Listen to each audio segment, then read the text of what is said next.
Я приехал в Чешскую Республику из Узбекистана, но через Россию.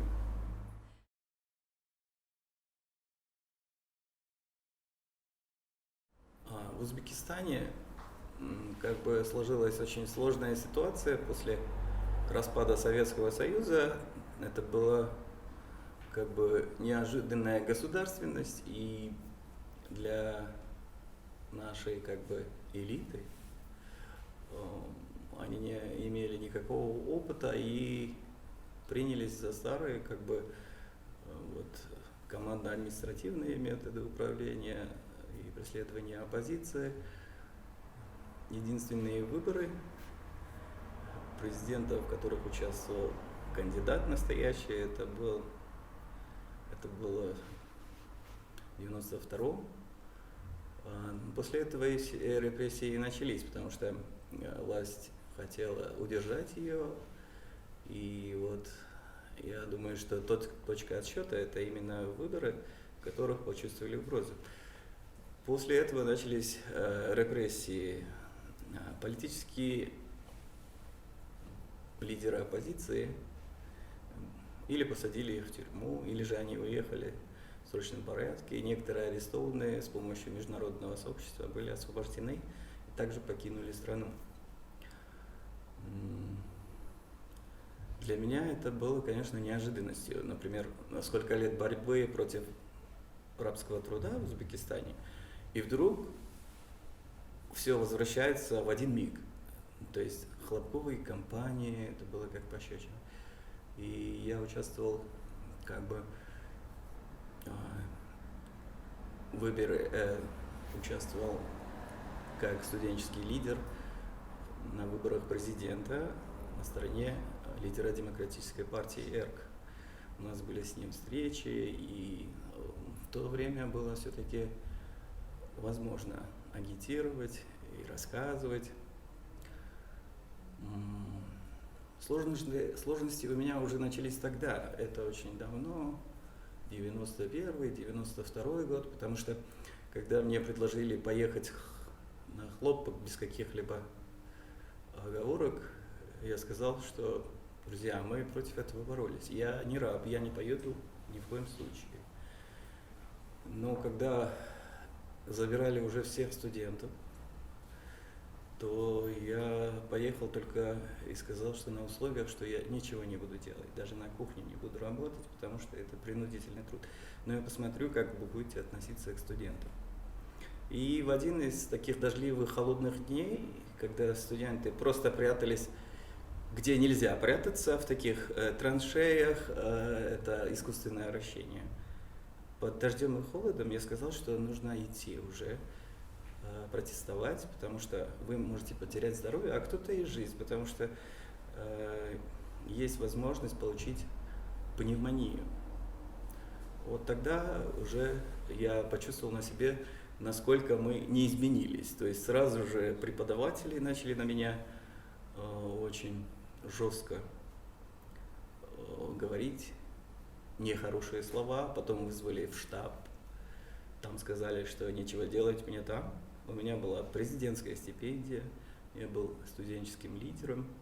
Но в конце концов, уже в конце осени, когда вот заканчивается эта хлопковая кампания, я был вынужден покинуть мой первый университет и поступить в другой университет мировой экономики и дипломатии в Ташкенте, чтобы от меня отстали, потому что мне прозвучали обвинения о сопротивлении государственной политике и так далее. Когда мой брат написал в 2009 году письмо президенту и в экологическое движение в Узбекистане, где мой брат работал главой юридического отдела и ответственным за связи с общественностью. Когда это письмо попало в экологические движения, сразу начали допрашивать моего брата, что с Бухары пришло письмо, это ваш брат, и он срочно уехал в Казахстан. А брат, который написал письмо, был на свободе еще, но арестовали его друзей-юристов один за другим. И 11 месяцев его держали в подвале службы национальной безопасности без предъявления обвинения, то есть без допуска адвоката. Так у нас поступают наши секретные службы. Я их могу уподобить только СС. После этого мой брат сказал, что у нас есть информация, что о тебе тоже спрашивали, поэтому тебе нужно будет срочно уезжать.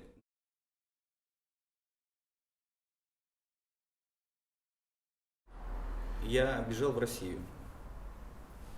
В России попросил политическое убежище, они мне отказали и арестовали прямо в Федеральной миграционной службе. Я, конечно, обжаловал, Федеральная миграционная служба обязала управление ФМС, чтобы они рассмотрели это дело, то есть процедура обжалования, все работало, как бы у меня был уникальный случай, когда Федеральная миграционная служба заставляла управление еще раз пересмотреть, но все равно они мне не дали убежище и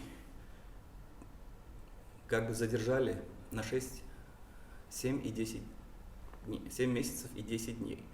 Когда мне грозила депортация, мы обратились в Европейский суд по правам человека, который защитил меня, и я вышел на свободу. Но российские миграционные службы сказали, что только по суду мы даем вам убежище временное и больше не будем давать. Тогда мы в 2015 году обратились еще раз в Европейский суд по правам человека, чтобы они не смогли меня депортировать в Узбекистан. Европейский суд принял к сведению, к рассмотрению, и в течение этого процесса я не стал рисковать и просто уехал. Мне помогли международные правозащитные организации, их было несколько, и я попал в Чехию.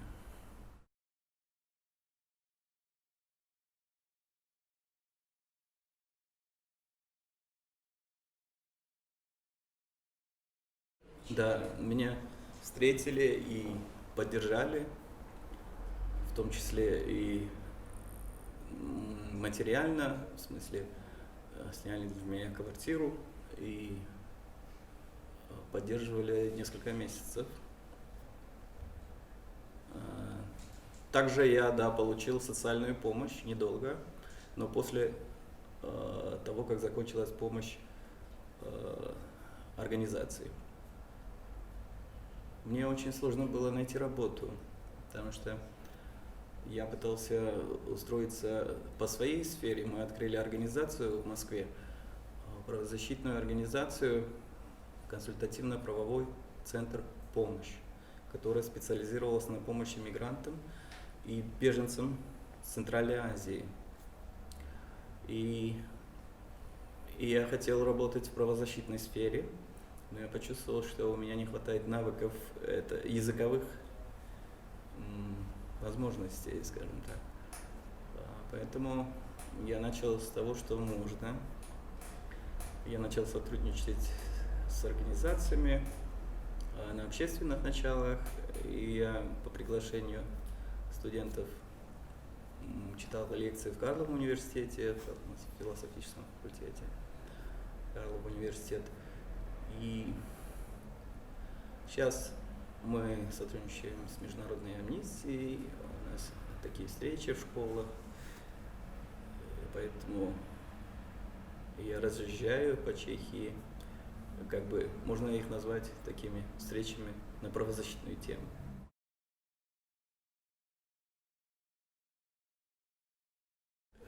Я, например, иногда мог не соблюдать как бы принятые эти, как бы в метро я зашел своими мыслями, а как бы человек оттуда выходил. Это был внешне так похож на скинхеда парень, очень большой, и он меня грубо толкнул. Но я попросил прощения, потому что я сам зашел, когда надо ждать стоять. Поэтому я себя винил и подумал, ну и ладно, ничего страшного в этом нет. Иногда были случаи, когда меня называли, ну что в Украине, поезжай себе домой. И сейчас мы полицию вызовем. То есть бывают такие случаи. Это нормально, это ненормально, но можно как-то это пропустить.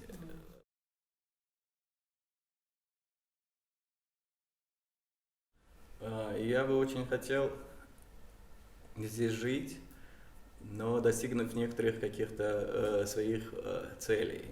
Это открыть свое дело, пригласить свою семью, потому что они уже почти 9 лет под жестким прессингом, к ним даже вторгаются с оружием.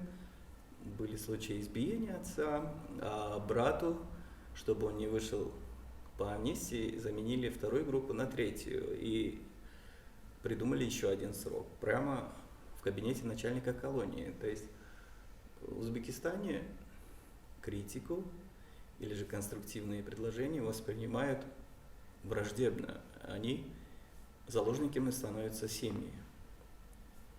Хотя я думаю, что без оппозиции, без критики государство просто не может развиваться. Поэтому у нас и стагнация, развитие очень такое незначительное. Я просто был более информирован в Узбекистане. Я смотрел графики American Insurance Group, и я видел настоящий ВВП.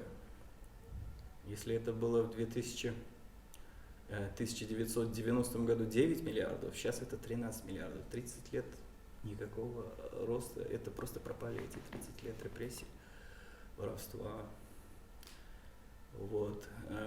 Просто человек, который образован, много знает и старается как-то поменять, и мирно излагает свои мысли, воспринимается властью как бы опасным. Нет обратной связи. Есть репрессии и преследования.